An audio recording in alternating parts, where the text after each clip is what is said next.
একটু চোখটা বন্ধ করে ভাবেন, আপনাকে গোসল দেয়া হবে, জামাগুলো খোলা হবে। এত টাকা দিয়ে যে দামি গোসলখানা টাইলস লাগিয়ে ঘরে বানালেন, আপনার শেষ গোসলটা কি ওই দামি গোসলখানায় হবে? লাশ যেখানে ধোয়া হয় ওই জায়গায় ধোয়া হবে। আপনাকে কাফন পরানো হবে। আপনার কলিজার টুকরা ছোট বাচ্চাটারে বলা হবে, আব্বু দেখে যাও তোমার বাবারে শেষবারের মতো দেখো। আপনার বাবা মা শেষবারের মতো একটা নজর দিয়ে আপনার চেহারাটা দেখে নিবে। বন্ধু বান্ধবরা শেষবারের মতো একবার আপনারে দেখে নিবে। জানাজার জায়গায় নেওয়া হবে। হবে না এই ঘটনাটা আমাদের? হ্যাঁ, হবে কিনা? হাজার হাজার মানুষ শেষ বিদায় দেওয়ার জন্য আসবে। 4টা তাকবীর দিয়ে ইমাম নামাজ শুরু করবে। আল্লাহু আকবার, আল্লাহু আকবার, আল্লাহু আকবার, আল্লাহু আকবার বলে নামাজ শুরু করবে। নামাজ শেষ। এবার পালকিতে করে কবরে যাওয়ার পালা। যেতেই হবে, যেতেই হবে। পালকিতে করে লোকজন নিতে শুরু করবে। কবরস্থানের ওই জায়গায় যেখানে মানুষ বছরে মানুষ না মরলে যায় না, ওই গহীন নিঝুম কবরস্থানে ঢুকানো হবে। পালঙ্ক থেকে নামিয়ে আপনার জন্য করে রাখা আগ থেকে কবরটার মধ্যে শুইয়ে দেয়া হবে। উপরে বাঁশ দিয়ে ছাউনি, শেষবারের মতো সবাই দেখে বাঁশের ছাউনির উপরে মাটি চাপা দিবে। ঠিক কিনা? চলে যাবে সবাই, কেউ নাই, অন্ধকার, শুধু অন্ধকার। এই অন্ধকার যেন শেষ হতে চায় না। সবাইকে মরতে হবে, কেউ থাকবে না এই পৃথিবীতে। প্রাণ নিয়ে যারা আগমন করার সুযোগ পেয়েছে সবাই মরবে। আজ হোক কাল, আগে হোক পরে, সবাইকে যেতে হবে। চিল্লায় বলেন ঠিক কিনা? আবার আল্লাহ বললেন, আইনামা তাকুনু ইউদরিকুমুল মাউত, যেখানেই থাকো না কেন মৃত্যু তোমাদেরকে ছাড়বে না। মৃত্যু তোমাদেরকে সাক্ষাৎ করবে, মৃত্যু তোমাদেরকে খুঁজে বের করবে। যদিও সুদূর আকাশ পানে পালাও সেথায় লাগিয়ে সিঁড়ি, আকাশের উপরে যদি বিশাল সিঁড়ি লাগিয়ে চতুর্থ আকাশে চলে যান, চাঁদের মধ্যে বাড়ি করেন, মঙ্গল গ্রহে বাড়ি করেন, ওই জায়গায় মালাকুল মাউত আপনারে খুঁজে পাবে না। চাঁদেও খুঁজে পাবে। মঙ্গল গ্রহে যদি যান, স্যাটেলাইট, আমাদের একটা বঙ্গবন্ধু স্যাটেলাইট চ্যানেল লঞ্চ করা হয়েছে না, ওইখানে গেলে তো আর নাই মালাকুল মাউত। কথা বলেন। আল্লাহ বললেন, ওয়াজাআত সাকরাতুল মাউত বিল হক, মৃত্যুর কষ্ট তোমাদের ছাড়বে না। যেখানেই তোমরা থাকো না কেন মৃত্যু ঠিকই তোমাদের পাকড়াও করবে। চিল্লায় বলেন ঠিক কিনা? আবার মৃত্যুর একটা নির্ধারিত সময় আছে। ওই সময় যখন আসে 1 সেকেন্ড আগেও আসে না, পরেও আসে না। কার কথা? লিকুল্লি উম্মাতিন আজালুন ফাইযা জাআ আজালুহা লা ইস্তাখিরুনা সাআতাও ওয়ালা ইস্তাকদিমুন। মৃত্যুর জন্য একটা নির্ধারিত টাইম আছে। টাইমটারে বেঁধে দিয়েছে কে? ওই টাইমটা যখন চলে আসে 1 সেকেন্ড আগেও আসে না, 1 সেকেন্ড পরেও আসে না, অন টাইম আসে। কিভাবে আসে? On time. কথা বলেন, সবাই বলেন অন টাইম। আরো জোরে বলেন, death will come on time, death never late। মৃত্যু যখন আসে অন টাইমে আসে। নির্ধারিত একটা সময় আসে, ওই সময়ের আগেও আসে না, পরেও আসে না। 1 সেকেন্ড আগেও আসবে না, পরেও আসবে না। মনে করেন আপনাকে রব্বুল আলামিন 60 বছরের হায়াত দিয়েছে, আপনার বয়স এখন 50 বছর, আরো বাকি কয় বছর? এখন গোটা বিশ্বের সবাই মিলে যদি আপনারে মারতে চায়, কিছু করতে পারবে নাকি? কথা বলেন। আবার রব্বুল আলামিন আজ রাত 12টায় আপনার হায়াত কেড়ে নিবে। মালাকুল মাউত এসে রুহু কবজ করবে। দুনিয়াতে আর থাকার কোনো পারমিশন আপনার নাই, থাকার কোনো সুযোগ নাই। গোটা বিশ্বের সবাই মিলে যদি আপনারে রাখতে চায়, রাখতে পারবে নাকি? কথা বলেন। চলে যেতে হবে। এই পৃথিবীতে আসার একটা সিস্টেম থাকে, যাওয়ার কোনো সিস্টেম নাই। ঠিক কি না? আসার সময় আগে আসছে আমার দাদা, তারপর আমার বাবা, তারপরে আমি, তারপরে আমার ছেলে, তারপরে আমার নাতি, তারপরে তার ছেলে। ঠিক কিনা? তার মানে আসার একটা সিরিয়াল আছে, যাওয়ার কোনো সিরিয়াল আছে নাকি? কথা কন। নাকি সিস্টেম দাদা আগে আসছে, দাদাই আগে যাবে, নাতি যেতে পারবে না? কথা বলেন। দাদার আগে নাতি মরে, এরকম আছে না নাই? মায়ের আগে মেয়ে যায়, আছে না নাই? মুরব্বী বাজানেরা বেঁচে থাকে, আমাদের মতো যুবক গুলো অ্যাক্সিডেন্টে মারা যায়, আছে না নাই? আবার অসুস্থরা বেঁচে থাকে, সুস্থরা মরে যায়, আছে না নাই? হাসপাতালে রোগীগুলো বেঁচে থাকে, ডাক্তার মরে যায়, আছে না নাই? উখিয়াতে তো ডাক্তার মরে না, দিকেও ডাক্তার মরে, ওনারা না বাঁচায় মানুষরে? হ্যাঁ হ্যাঁ, আল্লাহ বাঁচায়, ডাক্তার হচ্ছে ওয়াসিলা। চিল্লা এখন ঠিক কিনা?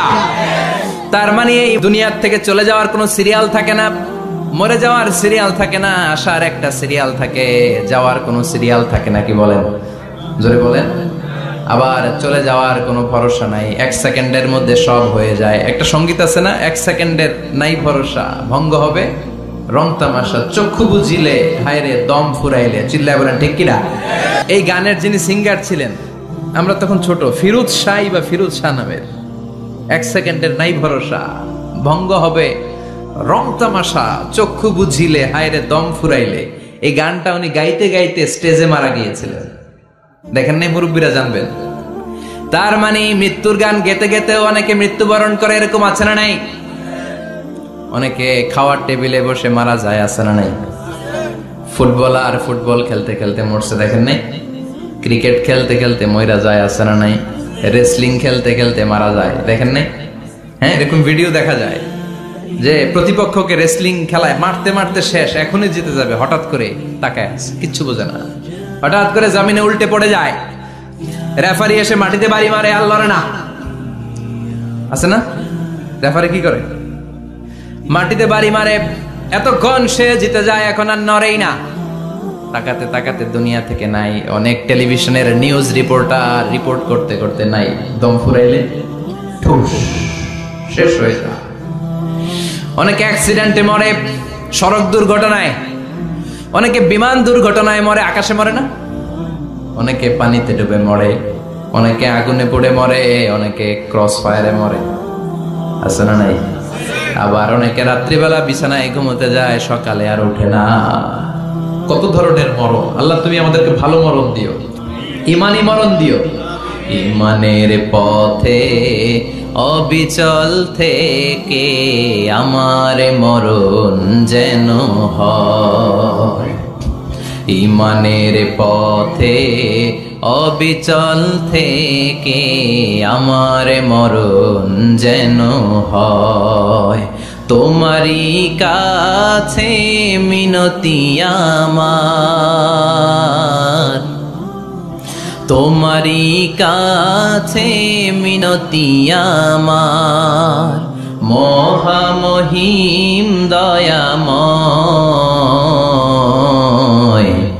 ইমানের পথে অবিচল থেকে আমার মরণ যেন হয়। চিল্লায় পড়ে না আমিন? তার মানে কে কোথায় মরবো আমরা কেউ জানি নাকি? ওমা তাদরি নাফসুম বিআইয়ি আরদিন তামুত, কোন জায়গায় মরবা, কখন মরবা কেউ আমরা জানি না, কিন্তু মরবো সবাই জানি, ঠিক কিনা? কুল্লু নাফসিন যায়িকাতুল মাউত, প্রত্যেকটি আত্মার মৃত্যুবরণ করতে হবে, এটা আমরা সবাই জানি। The most certain thing in life is death, but the most uncertain thing in our life is the time of death. এ জীবনের সবচেয়ে সুনিশ্চিত বিষয় হলো মরণ, সবচেয়ে অনিশ্চিত বিষয় হলো মরণের সময়। চিল্লায় এখন ঠিক কিনা? মরবো যে আমরা সবাই জানি, কিন্তু কোথায় মরবো আমরা কেউ জানি? জানি আমরা সবাইকেই মরতে হয়, জন্মালেই মরতে হবে, চলে যেতে হবে, থাকা যাবে না। এটাই হলো পৃথিবীর পদ্ধতি। জীবনের সবচাইতে নির্মম ঘটনা হচ্ছে মরণ, সবচাইতে ভয়ঙ্কর অভিজ্ঞতা। কোন প্রাণীর জন্য সর্বোচ্চ এবং সবচাইতে ভয়ঙ্কর অভিজ্ঞতা হচ্ছে মৃত্যু। এবং এত ভয়ঙ্কর অভিজ্ঞতা, এই অভিজ্ঞতাটা কারো কাছে শেয়ার করে যাওয়া যায় না। মরার সময় কেউ বলে যেতে পারছিল আমার মরতে এমন লাগছে, কইতে পারছে? কেমন লাগছে বলতে পারে? বলা যায় না। তার আগেই চলে যেতে হয় শৈশব, কৈশোর, যৌবন, বার্ধক্য, প্রৌঢ়ত্ব, হ্যাঁ, বয়সের ছাপ, কালো চুল দাড়ি সাদা হয়ে যাওয়া, দাড়ি চুলে শুভ্রতা, দুর্বলতা। This is the circle of life. ছোট্ট ছিলাম, বড় হলাম, সিঙ্গেল ছিলাম, ডাবল হলাম, তারপরে বাবা হলাম, তারপরে শ্বশুর হলাম, তারপরে নানা হলাম, তারপরে চলে যেতে হবে। This is the circle of life. চিল্লায় বলেন ঠিক কিনা? এই যে মুরব্বীরা, দাড়ি পাকা মুরব্বী যারা আছে, আপনারা কি মনে করছেন মায়ের পেট থেকে এরকম মুরব্বী হয়ে বেরিয়েছিল? কিরকম বের হয়েছিল? তারাও ওয়া ওয়া করেছে। এরাও ফিডার খাইতো, এই চাচারা খায় নাই? এরাও ফিডার খেত, এরাও মায়ের বুকের দুধ খেত, এরাও ছোট্ট বাচ্চাদের মতো গরমকালে পানির মধ্যে ডুবাইতো। স্কুল ফাঁকি দিয়ে বাচ্চারা ডুবায়, আছে না নাই? উখিয়াতে এরকম নাই? ছোট্ট বাচ্চা ছিল, বড় হলো, বার্ধক্যে উপনীত হলো। This is the circle of life, চলে যেতে হবে। বিশ্বনবী বললেন আমার উম্মতি মা বাইনা 60 ইলা 70, আমার উম্মতের গড় বয়স হলো 60 থেকে 70। এই উম্মতের গড় বয়স কত? 60 থেকে 70। ওয়া আকাল্লুহুম মাইয়াজুজু যালিক, অল্প কিছু মানুষ আছে যারা 70-এর বেশি হায়াত পায়। এখানে 70-এর বেশি আছেন কারা? হাত তোলেন দেখি তো। কয়জন? একজন, দুইজন, তিনজন। মাশাআল্লাহ, আল্লাহ আরো হায়াত দেখ। আল্লাহ এদেরকে আরো হায়াত দারাজ করুক। চিল্লায় বলেন আমিন।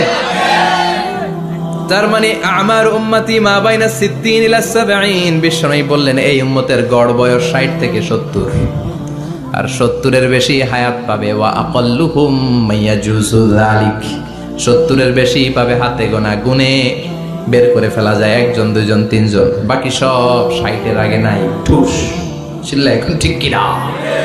বাংলাদেশের গড় হায়াত কত মানুষের? 60। বিশ্বনবীর কথার সাথে মিলে গেছে। চিল্লায় পড়েন সুবহানাল্লাহ।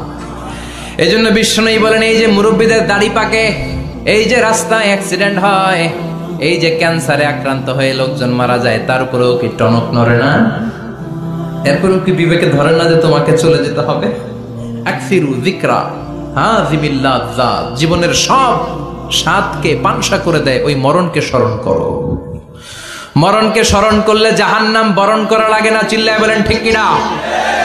আবার আল্লাহ বললেন গোলাম, স্পেশাল একজন ফেরেশতা আমি মরণের জন্য সিলেক্ট করলাম, নাম মালাকুল মাউত। তাকে আমরা আজরাইল বলে চিনি। এই মালাকুল মাউত তার বাহিনী নিয়ে নির্ধারিত টাইমে গোটা বিশ্বের সব মানুষের রূহ কবজ করে। অন টাইম নাকি দেরি করে? মালাকুল মাউত আগেও আসে না, পরেও আসে না। সুবহানাল্লাহ পড়ে। সাইয়েদনা সুলাইমান আলাইহিস সালামের জামানাতে ওনার এক ওয়াজির ছিল, মন্ত্রী। ওই মন্ত্রীকে নিয়ে উনি বৈঠক করতেন। ওনার সময় উনি মালাকুল মাউতের সাথে বৈঠক করতেন। শুনতেছেন? আপনাদের মনোযোগ আছে তো? উনি বৈঠকে বসেছেন, মালাকুল মাউতও বসা, ওয়াজিরও বসা। হঠাৎ মালাকুল মাউত ওয়াজিরের দিকে বড় বড় চোখ করে তাকাচ্ছেন। বড় বড় চোখ করে তাকানোতে ওয়াজির ভয় পেয়েছে। হঠাৎ মালাকুল মাউত চলে গেল। ওয়াজির বলে, ও সুলাইমান আলাইহিস সালাম, এই যে লোকটা বড় বড় চোখ করে আমার দিকে তাকালো, এটা কে? সাইয়েদনা সুলাইমান বলে, হাদা মালাকুল মাউত। যে বর্ণনাটা বলছি এটা হাদিস না, এটা হচ্ছে ইসরাইলিয়া, জিউস ট্র্যাডিশন।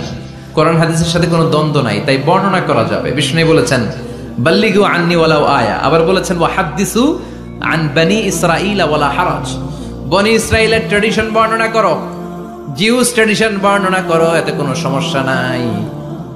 ওয়াজির বলে, ও সাইয়েদনা সুলাইমান, বড় বড় চোখ করে যে তাকালো লোকটাকে? সাইয়েদনা সুলাইমান বলে, হাদা মালাকুল মাউত, এটা মৃত্যুর ফেরেশতা।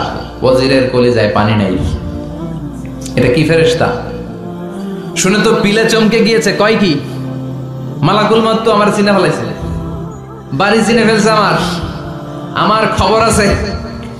সাইয়েদনা সুলাইমান আলাইহিস সালাম জিনদেরকে দিয়ে কাজ করাতেন, মেঘমালাকে দিয়ে কাজ করাতেন, বিশাল সিংহাসন নিয়ে পৃথিবীর প্রাচ্য থেকে পাশ্চাত্যে ঘুরে বেড়াতেন। সাইয়েদনা সুলাইমানকে ওয়াজির বলে, ও সুলাইমান, মেঘমালাকে আদেশ করে দেন, আমি আর এই ফিলিস্তিনের ভূখণ্ডে থাকতে চাই না। আকাশের মেঘমালার উপরে আমারে বসিয়ে দেন, আর বলে দেন আমারে নিয়ে যেন আকাশের মেঘমালা হিন্দুস্তানের ওই দূর পর্বতে রেখে আসে। আকসা আল হিন্দ, হিন্দের সবচেয়ে দূরবর্তী জায়গায় যেন আমারে রেখে আসে। সাইয়েদনা সুলাইমান বললেন, আকাশের মেঘ যাও, আমার ওয়াজিরকে নিয়ে হিন্দুস্তানের একটা উপদ্বীপে রেখে আসো। রেখে আসা হলো। কিছুক্ষণ পর মালাকুল মাউত সাইয়েদনা সুলাইমানের কাছে হাজির। সাইয়েদনা সুলাইমান বললেন, ও মালাকুল মাউত, কই ছিলা? কই, একটু আগে হিন্দুস্তান থেকে আপনার ওয়াজিরের রূহ কবজ করে আসছি। সুবহানাল্লাহ পড়ে। এটা আবার কেমন কথা, তুমি ওইখানে গেলা কেন? কয় রব্বুল আলামিন কিছুক্ষণ আগে আমার কাছে পয়গাম পাঠিয়েছে, যাও সাইয়েদনা সুলাইমানের ওয়াজিরের রুহটা কবজ করো। কবজ করার জায়গা হলো হিন্দুস্তানের উপদ্বীপ। কোন জায়গায়? মালাকুল মাউত এসে দেখে সুলাইমান নবীর সাথে মিটিং করে। ওয়াজির কার সাথে মিটিং করে? সুলাইমান নবীর সাথে। কিন্তু ফরমানে লেখা রুহ কবজ করতে হবে কোথায়? হিন্দুস্তানে। সুবহানাল্লাহ কইবেন না? এজন্য বড় বড় চোখ করে আমি তাকিয়েছি আর মনে মনে ভাবলাম টাইম তো নাই, কারণ মৃত্যু তো অন টাইমে হতে হয়। এখনই ওর রুহ কবজ করতে হবে। কেমন করে ওইখানে যাবে আমি জানি না, আমি আগে চলে যাব। মালাকুল মাউত চলে গেল, যে দেখে ওই জায়গায় ওয়াজিরও হাজির। সাথে সাথে রুহ কবজ করে আল্লাহর কাছে চলে গিয়েছে। পড়েন সুবহানাল্লাহ। এজন্য আল্লাহ বললেন, মালাকুল মাউত আমি নির্ধারণ করে দিয়েছি, পৃথিবীর প্রতিটি মানুষ মালাকুল মাউতকে দেখবে, চাক্ষুষ দেখবে, ভালো হলেও দেখবে, খারাপ হলেও দেখবে। কার কথা? ভালো মানুষ যদি হয়, আল্লাহওয়ালা যদি হয়, ইসলাম প্রিয় যদি হয়, ডানপন্থী যদি হয়, মৃত্যুর সময় মালাকুল মাউত আলা সূরাতি শাবিন আলা আহসানি সূরা, একজন যুবকের আকৃতিতে চমৎকার ধবধবে সাদা একটা জুব্বা পরে, জান্নাত থেকে জান্নাতি কাফন নিয়ে, হানুত মিন হানুতিল জান্নাত, জান্নাতের সুগন্ধি নিয়ে মুমূর্ষু রোগীর মাথার সামনে এসে বসে যায় আর দেহটার ইঙ্গিত করে বলে, ইয়া আইয়াতুহান নাফসুত তাইয়্যিবা, ও পবিত্র আত্মা। আরেক বর্ণনায় এসেছে, ইয়া আইয়াতুহান নাফসুল মুতমাইন্নাহ, ও প্রশান্ত আত্মা, উখরুজি ইলা মাগফিরাতিম মিনাল্লাহ, আল্লাহর ক্ষমার দিকে বের হয়ে আসো। উখরুজি ইলা মাগফিরাতিম মিনাল্লাহি ওয়া রিদওয়ান, আল্লাহর ক্ষমার সন্তুষ্টির দিকে রুহটা বের হয়ে আসো। স্মুথলি বলার সাথে সাথে মুমিনের দেহ থেকে রুহটা বের হয়ে আজরাইলের হাতে চলে যায়।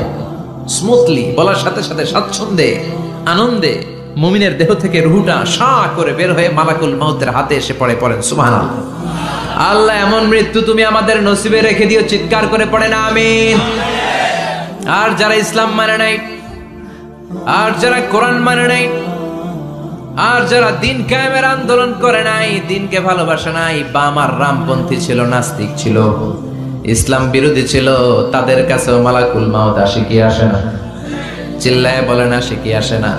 তাদের কাছেও আসে, কিন্তু আলা সূরাতি আকবাহি রাজুল, একজনের চেহারা যত ভয়ঙ্কর হতে পারে, যত নিকৃষ্ট হতে পারে, এরকম ভয়ঙ্করতম নিকৃষ্ট দুর্গন্ধওয়ালা একটা চেহারা নিয়ে আসে। রিজলাহু ফিল আরদ, পা থাকে জমিনে, রাসুহু ফিস সামা, হাদিসের বর্ণনা, পা দুইটা জমিনে, মাথা আকাশে। এসে ধমক দিয়ে জালিমের মাথার সামনে এসে বলে, ইয়া আইয়াতুহান নাফসুল খাবিসা, হে পাপাত্তা, হে অপবিত্র আত্মা, উখরুজি ইলা সাখাতিল্লাহি ওয়া গাদাবিহি, আল্লাহর রাগের দিকে, আল্লাহর অসন্তুষ্টির দিকে বের হয়ে আয়। মালাকুল মাউতের এই অর্ডার পাওয়ার সাথে সাথে রুহটা কিন্তু বের হয় না। মুমিনের রুহকে ডাক দিলে যেমনি স্মুথলি বেরোয়, কাফিরের রুহ এভাবে বেরোয় নাকি? কথা বলেন।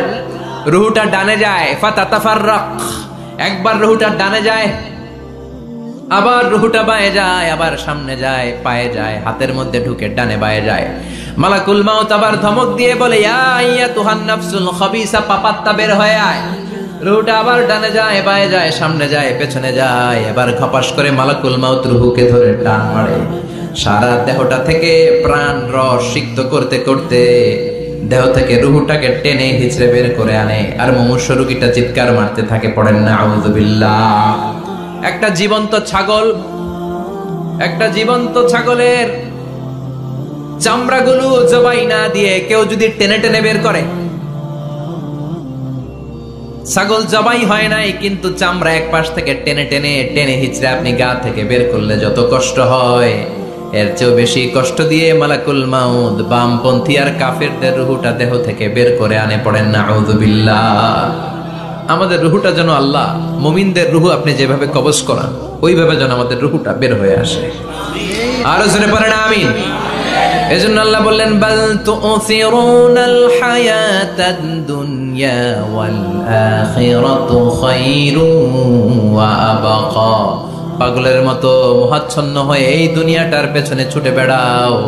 এই দুনিয়া আসল নয়, আখিরাত হলো আসল। চিল্লায় বলেন ঠিক কিনা? অস্থির, আমরা ব্যস্ত দুনিয়ার লোভে আর মোহে পড়ে আমাদেরকে যে মরতে হবে, চলে যে যেতে হবে, এটা ভাবার সময় আমাদের নাই। চিল্লাই কর ঠিক কিনা? এজন্য বলা হয় মুতু ক্বাবলান তামুতু, মরার আগে একবার মরো। হাসিবু ক্বাবলান তুহাসাবু আলাইক, তোমার হিসাব কিয়ামতের দিন করার আগে তুমি তোমার হিসাব করো। জীবনে কি কি পাপ করেছি আমি জানি, আমার চেয়ে ভালো কেউ জানে না। চিল্লায় বলেন ঠিক কিনা? কি কি অন্যায় করেছি আমার হৃদয়ের মধ্যে কথাগুলো আছে না নাই? পৃথিবীর কেউ না জানলেও আমি জানি কি জানি না? পৃথিবী না জানুক আমি তো জানি, আমি কি পাপ করেছি হায়। পৃথিবী না জানুক আমি তো জানি, আমি কি পাপ করেছি হায়। আমার পাপের করলে বিচার, বাঁচার উপায় নাই আমার। দয়াময় প্রভু মাফ করো আমায়, মাফ করো আমায়। পড়ে না আমি আর জোরে আমিন। এজন্য হাসিবু ক্বাবলা আন তুহাসাবু আলাইক, তোমার হিসাব বসার আগে নিজে হিসাব করো কি কি করলা। আসল মরণের দিন শটান হয়ে তো শুয়ে পড়ো ভাই, মরার আগে আরেকবার মরো। মরার আগে আরেকবার কি করবেন? কথা বলেন, মরার আগে কি করতে হবে? হঠাৎ একদিন বিছানায় শটান হয়ে শুয়ে যান, চক্ষুটা বন্ধ করেন, ভাবেন মরে গিয়েছেন। এই তোমার কুলমাউত চলে এসে রুহুটা নিয়ে গেল। আত্মীয় স্বজন চিৎকার চেঁচামেচি শুরু করে দিল, কান্নার রোল পড়ে গেল চারদিকে। মাইকের মধ্য দিয়ে, মসজিদের মাইকে অ্যানাউন্স হয়, অমুক এলাকার নিবাসী অমুক ভাই আমাদের মধ্যে দুনিয়ায় নাই, তার জানাজা হবে এশার নামাজের পর। সবাই এসে রুহের মাগফিরাত করেন। সবাই আপনারে দেখতে আসবে, কেঁদে কেঁদে লোকজন আপনারে কবর দিতে আসবে। চিল্লায় বলেন ঠিক কিনা? কেঁদে কেঁদে সবাই আসবে, দেখার জন্য আসবে। ছেলেগুলো কাঁদবে, স্ত্রী কাঁদবে, বাবা মা কাঁদবে, বন্ধু বান্ধব কাঁদবে। আর ঘরের মধ্যে রাখা হবে না। এবার আপনাকে গোসল দেওয়ার পালা। চক্ষু বন্ধ করে চিন্তার দরকার আছে না নাই? কথা বলেন, একটু চোখটা বন্ধ করে ভাবেন, আপনাকে গোসল দেয়া হবে, জামাগুলো খোলা হবে। এত টাকা দিয়ে যে দামি গোসলখানা টাইলস লাগিয়ে ঘরে বানালেন, আপনার শেষ গোসলটা কি ওই দামি গোসলখানায় হবে? লাশ যেখানে ধোয়া হয় ওই জায়গায় ধোয়া হবে। আপনাকে কাফন পরানো হবে। আপনার কলিজার টুকরা ছোট বাচ্চাটারে বলা হবে, আব্বু দেখে যাও, তোমার বাবারে শেষবারের মতো দেখো। আপনার বাবা মা শেষবারের মতো একটা নজর দিয়ে আপনার চেহারাটা দেখে নিবে। বন্ধু বান্ধবরা শেষবারের মতো একবার আপনারে দেখে নিবে। জানাজার জায়গায় নেওয়া হবে। হবে না এই ঘটনাটা আমাদের? হ্যাঁ, হবে কিনা? হাজার হাজার মানুষ শেষ বিদায় দেওয়ার জন্য আসবে। চারটা তাকবীর দিয়ে ইমাম নামাজ শুরু করবে। আল্লাহু আকবার, আল্লাহু আকবার, আল্লাহু আকবার, আল্লাহু আকবার বলে নামাজ শুরু করবে। নামাজ শেষ, এবার পালকিতে করে কবরে যাওয়ার পালা। যেতেই হবে, যেতেই হবে। পালকিতে করে লোকজন নিতে শুরু করবে। কবরস্থানের ওই জায়গায় যেখানে মানুষ বছরে মানুষ না মরলে যায় না, ওই গহীন নিঝুম কবরস্থানে ঢুকানো হবে। পালঙ্ক থেকে নামিয়ে আপনার জন্য করে রাখা আগ থেকে কবরটার মধ্যে শুইয়ে দেয়া হবে। উপরে বাঁশ দিয়ে ছাউনি, শেষবারের মতো সবাই দেখে বাঁশের ছাউনির উপরে মাটি চাপা দিবে। ঠিক কিনা? চলে যাবে সবাই, কেউ নাই, অন্ধকার, শুধু অন্ধকার। এই অন্ধকার যেন শেষ হতে চায় না। এই ঘটনা ঘটবে না আমাদের? কথা বলেন, ঘটবে কিনা? এজন্য মরার আগে এগুলো চিন্তার দরকার আছে না নাই? মরার আগে আরেকবার মরার দরকার আছে না নাই? এজন্য রব্বুল আলামিন বলেন, বাল তুসিরুনাল হায়াতাদ দুনিয়া ওয়াল আখিরাতু খায়রুন ওয়া আবকা। এই দুনিয়ার জীবনটাকে তোমরা আসল জীবন মনে করো, এটা আসল জীবন নয়। আসল জীবন হলো কবরের জীবন। চিল্লায় বলেন ঠিক কিনা? আল্লাহ তোমার এই দুনিয়া, আল্লাহ তোমার এই দুনিয়ায় কেউ আসে কেউ চলে যায়। তবু তোমার ভয়ে কারো কাঁদে না হৃদয়। এই দুনিয়াতে আমার বদলে গেল মন, চারিদিকে দেখি শুধু সুখেরই স্বপন। ভাবলো না মন আল্লাহ ছাড়া,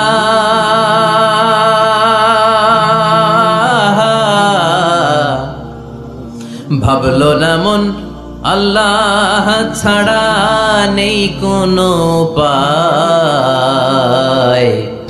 তবু তোমার ভয়ে কারো কাঁদে না হৃদয়। ঠিক কিনা? আসে আর চলে যায়। প্রতিদিন মাইকে অ্যানাউন্স শুনি অমুক এলাকার অমুক লোক নাই। দাদা গেল, বাবা গেল, বড় ভাই গেল, আত্মীয় স্বজন গেল, আমাকেও যেতে হবে, এই চিন্তা মাথায় নাই। চিল্লা এখন ঠিক কিনা? এজন্য লাইফটা হলো one time, one chance, second কোনো চান্স আপনাকে দেয়া হবে নাকি? কাফেররা বলবে ইয়া রাব্বি আরেকটা সুযোগ দেন, লাউ আন্না লানা কাররা ইয়ানি মাররা, আল্লাহ আরেকটা সুযোগ যদি পেতাম দুনিয়াতে ভালো করে আসতাম। আল্লাহ বলবেন ইন্নাহা কালিমাতুন কাইলুহা, এটা শুধু তাদের মুখের কথা, তাদেরকে আবার সুযোগ দিলেও তারা কিচ্ছু করবে না। চিল্লা এখন ঠিক কিনা? এজন্য একটা চান্স আমরা পেয়েছি, এই দুনিয়ার ওয়ান চান্সে আমরা ভয় পাবো একজনকে। চিল্লায় বলেন তিনি কে? আল্লাহ। এজন্য যেতে আমাদেরকে হবে। এই মরণ থেকে পালানোর কোনো সুযোগ কেউ পালাতে পারে নাই। এই মরণ হলো আখিরাতের প্রবেশদ্বার। মরণ নামক বালকিতে চড়ে আমরা কবরের ভেতরে ঢুকি। মরণ হলো প্রথম পর্ব, কবর হলো দ্বিতীয় পর্ব। যেরকম ঠিক কিনা? এজন্য বিশ্বনবী বললেন আল কবর রাউদাতুম মিন রিয়াদিল জান্নাহ আও হুফরাতুম মিন হুফারিন নার। কবর হলো কারো জন্য জান্নাতের বাগান, কারো জন্য জাহান্নামের গর্ত। আমরা বলি আল্লাহ আমাদের কবরটারে জান্নাতের বাগান বানাও। আর জোরে পড়েন আমিন। আবার বিশ্বনবী বললেন ইন্নাল কবরা আউয়াল মানজিল মিন মানাজিলিল আখিরাহ। কবর হলো আখিরাতের মানজিলগুলোর প্রথম মানজিল। আখিরাতে একটার পরে একটা অনেকগুলো স্টেশন আপনাকে পার হতে হবে। প্রথম স্টেশনটার নাম হলো কবর। প্রথম স্টেশনের নাম কি? এই কবর নামক স্টেশনে যদি আপনি মাফ পেয়ে যান, সামনের সব স্টেশনগুলোতে মাফের ব্যবস্থা করবে কে? আল্লাহ। আর কবর নামক স্টেশনে যদি ধরা খেয়ে যান, আপনার মায়ের আছে না নাই? লাশটাকে যখন রাখা হয়, লাশটা চিনে কে আমারে রাখলো, কে আমাকে ধৌত করলো, কে আমারে কাফন পড়ালো। এজন্য বিষ্ণুই বলেছেন মুমূর্ষের সামনে বসে বসে পড়ো লা ইলাহা ইল্লাল্লাহু মুহাম্মাদুর রাসূলুল্লাহ। লাকিনু মাউতাকুম লা ইলাহা ইল্লাল্লাহ। মুমূর্ষের সামনে দাঁড়িয়ে দাঁড়িয়ে পড়ো লা ইলাহা ইল্লাল্লাহ। এই লা ইলাহা হচ্ছে জীবিতদের জন্য কালিমা, আর আমরা মরার পরে এই জিকির করি। ঠিক না? আমাদের দেশের অনেক জায়গায় লাশ নিয়ে কবরে যাওয়ার সময় লা ইলাহা পড়ে না। না, এটা আগের জিকির, মরার আগের জিকির। মরার আগে আপনাকে অ্যানাউন্সমেন্ট দিতে হবে আল্লাহ ছাড়া কোনো ইলাহ নাই, বিশ্বনবী হচ্ছেন শেষ নবী এবং রাসূল। চিল্লায় বলেন ঠিক কি না? লাশটাকে যখন রেখে দেয়া হয়, বিশ্বনবী যত মানুষকে কবরে রেখেছেন তারপরে দাঁড়িয়েছেন আর বলেছেন ইস্তাগফিরু লিআখিকুম, তোমার ভাইদের জন্য তোমরা দোয়া করো। ফাইন্নাহুল আনা ইউসআল, এখনই তাকে কবরে সওয়াল করা হবে। কবরে প্রশ্ন আসছে না নাই? কথা বলেন। বিশ্বনবী খাদিজাতুল কুবরা, ওনার প্রথম স্ত্রী খাদিজাতুল কুবরা তাহেরাকে কবরের মধ্যে রেখে দিয়ে কাঁদতে শুরু করলেন। চোখের পানি ছেড়ে অনেক দোয়া করলেন। দোয়া শেষে সব সাহাবারা ঘরে ফিরে যায়, বিশ্বনবী যায় না। সাইয়েদনা আবু বকর বললেন ও নবী চলেন ঘরে যাই। অনেক তো দোয়া করলেন। বিশ্বনবী বললেন আবু বকর তুমি যাও, আমি যাব না। এইটা সাধারণ মহিলা না, এটা বিপদের দিনের সঙ্গিনী খাদিজা। মক্কায় যখন আমার কেউ ছিল না, খাদিজা আমারে ভুলে নাই। 3 বছর কাফিররা আমাকে জেলখানায় বন্দি রেখেছে, নাম শিয়াবে আবি তালেবের জেলখানা। আমার স্ত্রী ওই জেলখানার জীবনেও আমারে ছাড়ে নাই। আমার সাথে 3 বছর খাদিজাও জেল খেটেছে। এই একটাই মহিলা, যেই মহিলাকে আল্লাহ আরশের উপর থেকে সালাম দিয়েছে, মহিলাটার নাম খাদিজা। আল্লাহু আকবার। আমার সব সন্তান আল্লাহ খাদিজার পেট থেকে দিয়েছে। ফাতিমাতুজ জোহরা খাদিজার মেয়ে, জাইনাব খাদিজার মেয়ে, উম্মে কুলসুম খাদিজার মেয়ে, রুকাইয়া খাদিজার মেয়ে, আবুল কাসেম বিশ্বনবীর ছেলে খাদিজার ছেলে, আব্দুল্লাহ, যাকে তাইয়্যিব এবং তাহের নামে আমরা চিনি, সেও খাদিজার ছেলে। সুবহানাল্লাহ। ও আবু বকর, আমার এই কলিজার টুকরা প্রিয়তমা খাদিজারে রেখে দিয়ে কেমনে বাসায় যায়? তুমি যাও, আমি দাঁড়িয়ে থাকবো। এখনই মুনকার নাকির এসে খাদিজারে প্রশ্ন করবে, আমি দেখবো খাদিজা উত্তর দিতে পারে কিনা। আর প্রশ্নের উত্তর যদি ভুল করে ফেলে, কবরের উপর থেকে আমি নিজে প্রশ্নের উত্তর দিয়ে দেব। এজন্য কবরের আযাব থেকে বিশ্বনবী পানাহ চেয়েছেন। বিশ্বনবী বলেছেন, আল্লাহুম্মা ইন্না নাউযু বিকা মিন আযাবিল কবর। ও আল্লাহ, কবরের আযাব থেকে তুমি আমাদেরকে বাঁচাও। পড়েন আমিন। কবরে মুমিনদেরকে 4টা প্রশ্ন করা হবে, কাফিরদেরকে 3টা প্রশ্ন। চিৎকার করে বলেন, মুমিনের প্রশ্ন কয়টা? আর জোরে বলেন। প্রথম প্রশ্ন, মার রব্বুক, তোর রবের নাম কি? আমরা কি বলবো? আল্লাহ আমারে রব, এই রবি আমার সব, দমে দমে তনু মনে তারি অনুভব। আল্লাহ আমারে রব, এই রবি আমার সব। পড়েন আমিন। দ্বিতীয় প্রশ্ন, আমার দিন, উত্তর দিনের নাম কি? ধর্মের নাম কি? তৃতীয় প্রশ্ন, মান হাযার রাজুল, এই লোকটাকে কে?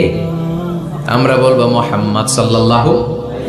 3টা প্রশ্নের উত্তর যখন আপনি কবরে করে দিতে পারবেন, অতিরিক্ত একটা প্রশ্ন, ওয়ামা ইলমুক, এই যে 3টা প্রশ্নের উত্তর পাল্লা, কেমন করে উত্তর জানলা? কোত্থেকে শিখেছো? নকল করে আনছো কাফনের কাপড়ে? পরীক্ষার হলে নকল আছে না নাই? হাতে নকল আছে না? পায়ে নকল, মুজার ভিতরে নকল আছে না নাই? মোবাইলে নকল আছে না নাই? নকল থেকে আল্লাহ তুমি বাঁচাও। আরো আসতে কোন আমিন। কিভাবে জানলা? কেমন করে 3টা প্রশ্নের উত্তর শিখলা? What is the source of your knowledge? তথ্যসূত্র কি? আপনাকে বলতে হবে, আমি যেই কিতাবটা থেকে শিখেছি, কিতাবটার নাম কি? চিল্লায় বলেন, কি নাম? এই কিতাবটা হলো কোরআন। আপনাকে বলতে হবে, কোরআন থেকে আমি শিখেছি, বিশ্বনবীর হাদিস থেকে আমি শিখেছি। 4টা প্রশ্নের উত্তর যখন পারবেন, ফেরেশতারা বলবে, আহলান সাহলান, খুশ আমদেদ, কংগ্রেচুলেশন, বাহ বাহ, তুমি তো চমৎকার পেরেছো। ফায়ুফসাহু লাহু কবরুহু 70 যিরাআন, মুমিন বান্দার কবরটা 70 হাত লম্বা করে দেয়া হবে। ইফতাহু লাহু বাবুন ইলাল জান্নাহ, জান্নাতের দিকে তার কবর থেকে একটা দরজা বানিয়ে দেয়া হবে। জান্নাতের সুঘ্রাণ, ঠান্ডা বাতাস এসে তার কবরের ভিতরে ঢুকতে শুরু করবে। ইউলবাসু লিবাস মিন আহলিল জান্নাহ, জান্নাতীদের পোশাক তার গায়ের মধ্যে পরিয়ে দেয়া হবে। আল্লাহু আকবার। আর বলা হবে, নাম কানাউমিল আরুস, বাসর রাতে বর যেমনি কনেকে নিয়ে ঘুমিয়ে যায়, তুমিও একটা ঘুম দাও। আলহামদুলিল্লাহ পড়ে মুমিন বান্দা আনন্দের একটা ঘুম দিবে। ইসরাফিলের সিংগার আওয়াজ ছাড়া পৃথিবীর কোনো কিছুই তার আগে ঘুম ভাঙতে পারবে না। আল্লাহ আমরাও যেন সেদিন কবর একটা মজার ঘুম দিতে পারি, তুমি তৌফিক দাও। জোরে বলেন আমিন। এবার বামপন্থী নাস্তিক আর কাফেরদের পালা, ইসলাম বিদ্বেষীদের পালা, আলেম ওলামাদের শত্রুদের পালা, ইসলামকে যারা বিজয়ী শক্তি হিসেবে মানতে পারে নাই তাদের পালা। চিল্লায় কোন ঠিক কিনা? ওদেরকে একই প্রশ্ন, রব কে? ওরা বলবে আমি জানি না। আমাদের উত্তর আল্লাহ। ওরা বলবে আমি কিচ্ছু জানি না, আমি সব ভুলে গেছি, আমার মাফ করে দেন, আমি কিছুই জানি না। তবে আমি ইসলাম বিরোধীদের সাথে চলতাম, যারা ইসলাম রে বাস দিত আমি তাদের সাথে স্লোগান দিতাম। এরকম ডাকাইত আছে না নাই? দ্বিতীয় প্রশ্ন, আমার দিন, ও তোমার ধর্মের নাম কি? কয় আমার ধর্ম নাই, আমার ধর্ম কর্ম নাই, আমি খালি দুনিয়া কে মজা লে লো, দুনিয়া তোমারই হ্যায়, আমি খালি দুম চলে দুম। আছে না নাই? আমি শুধু মৌজ মাস্তিতে ব্যস্ত ছিলাম, আমার দুনিয়া নাই, দিন নাই, আখেরাত নাই, রবকে আমি জানি না, ধর্মকে জানি না। ইসলাম বিরোধী রাজনীতি আমি করতাম, মাও সেতুংয়ের রাজনীতি, কার্ল মার্কসের রাজনীতি, বুশের রাজনীতি, ডোনাল্ড ট্রাম্পের রাজনীতি, বামপন্থীদের রাজনীতি। চিল্লায় এখন ঠিক কিনা? কোন ধর্ম নাই। এই লোকটাকে চিনো কিনা বলো। বিশ্বনবীর চেহারা দেখিয়ে বলা হবে এই লোকটাকে, কয় জানি না। এরে আমি মানতাম না, এরে আমি গালে দিতাম। এরকম জাহান্নামের নরকীট আর পিতৃ পরিচয়হীন জারদ সন্তান বাংলার দেশেও আছে না নাই? এই মহামানবটাকে গালি দিয়ে পৈশাচিক আনন্দ পায়। পত্রিকায় লিখে, ব্লগের মধ্যে লিখে, ইন্টারনেটে কার্টুন বানিয়ে বানিয়ে পৈশাচিক ফুর্তি করে। এগুলো জাহান্নামের কীট, এগুলো জারদ সন্তান, বাপ মায়ের ঠিক নাই। এখন ঠিক কিনা? আমার নবীরে যারা গালি দেয় এগুলোর বাপ মায়ের ঠিক আছে? এগুলোর কোনো গোড়া আছে? এগুলোর কোনো শেকড় আছে? এগুলো আগাছা চিৎকার করে বলো ঠিক কিনা? বলবে আমি জানি না, ফেরেশতারা বলবে দাঁড়া আমরা জানি। তোর সাথে কেমন আচরণ করতে হবে আমাদেরকে ট্রেনিং দিয়েছে কে? এবার শুরু হবে মাইর। কি শুরু হবে? কথা বলেন, মাইর। ফায়ুদরাবু বিমা তারিকা মিন হাদিদ, লোহার হ্যামার দিয়ে শুরু হবে মাইর। এক একটা হ্যামারের বাড়িতে মাথাটা ফেটে চূর্ণ বিচূর্ণ হয়ে যাবে, দেহটা জামিনের ভেতরে 70 গজ দেবে যাবে, ওর চিৎকারে কবরস্থানটাও থারথার করে কাঁপবে। আবার জামিনকে বলা হবে ইলতাইমি, চাপা দে। জামিনে ঢুকে যাওয়ার পরে জামিনের এই পাশ থেকে একটা চাপা, মাটি চাপা, বাম দিক থেকে মাটি চাপা, 2 চাপায় ডান দিকের পাজর বায়ে চলে যাবে, বাম দিকের পাজর ডানে চলে আসবে। ওর চিৎকারে কবরস্থানটা থারথার করে কাঁপবে। আল্লাহ এই ধরনের পরিস্থিতি থেকে তুমি আমাদেরকে বাঁচাও। আরো চিৎকার করে বলে না আমি। এই জন্য কবরের এই প্রস্তুতি নেওয়ার দরকার আছে না নাই? কোরআনের পক্ষে থাকার দরকার আছে না নাই? ইসলামের পক্ষে থাকার দরকার আছে না নাই? ইসলামী আন্দোলনের সাথে থাকার দরকার আছে না নাই? ইসলামের বিজয় চাওয়ার দরকার আছে না নাই? যে লোক ইসলামের বিজয় চায় না, যে লোক চায় না ইসলাম দিয়ে দেশ শাসিত হোক, যে লোক চায় না কোরআনটা সংসদ ভবনে নেতৃত্ব দেখ, তার অন্তরে ঈমান থাকতে পারে নাকি? চিল্লায় বলেন পারে? যে ঈমান প্রয়োজনে জ্বলে ওঠে না, যে ঈমান সত্যনের কথা বলে না, যে ঈমান প্রয়োজনে জ্বলে ওঠে না, যে ঈমান সত্য ন্যায়ের কথা বলে না, যে ঈমান বাস্তবে নাই, যে ঈমান অন্তরে নাই, মুখে শুধু ফাঁকা বলি, কি করে তারে বলো ঈমানে বলি, কি করে তারে বলো ঈমানে বলি, কি করে তারে বলো ঈমানে বলি। ঠিক কি না? যে ঈমান দিন কায়েমের আন্দোলনের ধার ধারে না, যে ঈমান লেবাসধারী কোরআন হাদিস তাও পড়ে না, যে ঈমান খাজার নামে মাজার করে ফুলুস কামায়, আছে না নাই? উখিয়াতে নাই? উখিয়াতে মাজার আছে নাকি? সাগর পারে এগুলো থাকে? এগুলোর সাথে ইসলামের সম্পর্ক আছে? কথা বলেন আছে? যে ঈমান খাজার নামে মাজার গড়ে ফুলুস কামায়, যে ঈমান শিরকিয়াতের আমল করে ভীত না হয়, যে ঈমান বাস্তবে নাই, যে ঈমান ময়দানে নাই, মুখে শুধু কথার কলি, কি করে তারে বলো ঈমানে বলি, কি করে তারে বলো ঈমানে বলি, কি করে তারে বলো ঈমানে বলি। চিল্লায় বলেন ঠিক কি না? এজন্য ঈমানের দাবি হচ্ছে অন্যায়কে প্রতিরোধ করতে হবে, হকের পক্ষে থাকতে হবে। এটাই তো মুমিন, যে ইসলামকে বিজয়ী শক্তি হিসেবে দেখতে চায়, যে কোরআনের আইন চায়, যে কোরআনের রাজ চায়। চিল্লায় বলেন ঠিক কি না? এজন্য আমরা আল্লাহর কাছে কামনা করি, আল্লাহ তুমি আমাদেরকে ঈমানের মৃত্যু দাও, তুমি আমাদেরকে কবরের সব প্রশ্নগুলো সহজ করে দাও। পড়ে না আমি? আরো জোরে পড়ে না আমি? এজন্য আল্লাহ বললেন বাল তুসিরুনাল হায়াতাদ দুনিয়া ওয়াল আখিরাতু খায়রুন ওয়া আবাকা। ও আমার গোলাম, দুনিয়ার এই জীবনটাকে তোমরা আসল জীবন মনে করো, এই জীবন কিন্তু আসল জীবন না। আসল জীবন হলো আখিরাতের জীবন। কোন ঠিক কি না? এই জন্য মৃত্যু থেকে যতই পালাও, পালিয়ে বেঁচে থাকতে পারবা নাকি? পারা যাবে? চিল্লায় বলেন। কোন নবীরা পারছে? আদম আলাইহিস সালাম মৃত্যু থেকে বেঁচে গেছে না? মরছে? কথা বলেন না। উনি পৃথিবীর একমাত্র মানুষ যিনি জানতেন যে উনি কতদিন বাঁচবেন। সুবহানাল্লাহ পড়েন। উনি জানতেন উনি কতদিন বাঁচবেন। কেন আল্লাহ জানালেন? এর কারণ মৃত্যু কি এটা উনি জানেই না, কেমনে মরে দেখেই নাই, কষ্ট কি জানে না। আমরা আমাদের দাদাকে মরতে দেখেছি, বাবাকে মরতে দেখেছি, মামাকে মরতে দেখেছি, মরণের কত কষ্ট আমরা দেখি। এজন্য ভয় আছে না নাই? আদম আলাইহিস সালামের দাদা আছে নাকি? বাবা, মামা, খালু, শালা আছে নাই। এজন্য মৃত্যু যে কেমন এটা উনি জানতেন না, এজন্য আল্লাহ জানিয়ে দিলেন আদম পৃথিবীতে তুমি 1000 বছর বাঁচবো। আলফু সানা লাম্মা খালাকাল্লাহু আদম ওয়া কানা তুলুহু 60 যিরাআন। বুখারীর বর্ণনা, সাইয়েদনা আদম আলাইহিস সালামকে বানানোর পরে আল্লাহ 60 হাত লম্বা বানালেন। কয় হাত?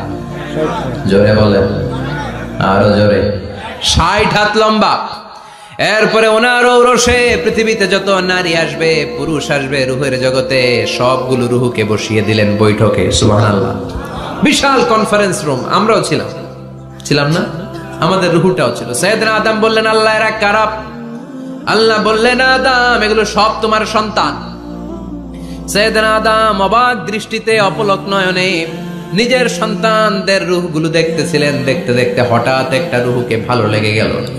বললেন, আল্লাহ এটা কার রূহ? আল্লাহ বললেন, এটা দাউদ আলাইহিস সালামের রূহ। পড়েন সুবহানাল্লাহ। আল্লাহ এটাকে দেখতে বড় ভালো লাগে, কার রূহ? এটা তোমার ছেলে নবী হবে, নবী দাউদের রূহ। কাম উমরু, আল্লাহ দুনিয়াতে সে কয়দিন বাঁচবে? আল্লাহ বললেন, 40 সানা, 40 বছর। কয় বছর? সবাই বলেন, কয় বছর? 40 বছর। সাইয়েদনা আদম বললেন, মাবুদ আমার এত সুন্দর কলিজার টুকরা সন্তান দাউদ আলাইহিস সালামকে দুনিয়াতে মাত্র 40 বছর আপনি কেন দিলেন? আল্লাহ প্রথম মানুষ এবং নবী হিসেবে আপনার কাছে ফরিয়াদ করি, আমার ছেলে দাউদের বয়স বাড়ায়া দেন। আল্লাহ কয়, না, হাদা কদ কুতিবা, এটা লেখা হয়ে গেছে। রুফিআতিল আকলাম ওয়া জাফফাতিস সুহুফ, লিখে ফেলছি, কালি শুকায় গেছে, এটা চেঞ্জ করা যাবে? সাইয়েদনা আদম বললেন, আল্লাহ আমি বাঁচবো কয় বছর? কয় তুমি থাকবা কয় বছর? আলফু সানা, 1000 বছর। মনে আছে? আল্লাহ আমার 1000 বছরের দরকার নাই, আমি আমার 1000 বছর থেকে 60 বছর আমার ছেলে দাউদরে আমি দিয়ে দিলাম। আদম আলাইহিস সালামের 1000 বছর থেকে 60 বছর যদি দান করে দেয়, ওনার আর কত রইল? 940। আর 60 বছর যদি দাউদ নবীর 40 বছরের সাথে যোগ দেয়া হয়, উনি পেলেন কয় বছর? 100।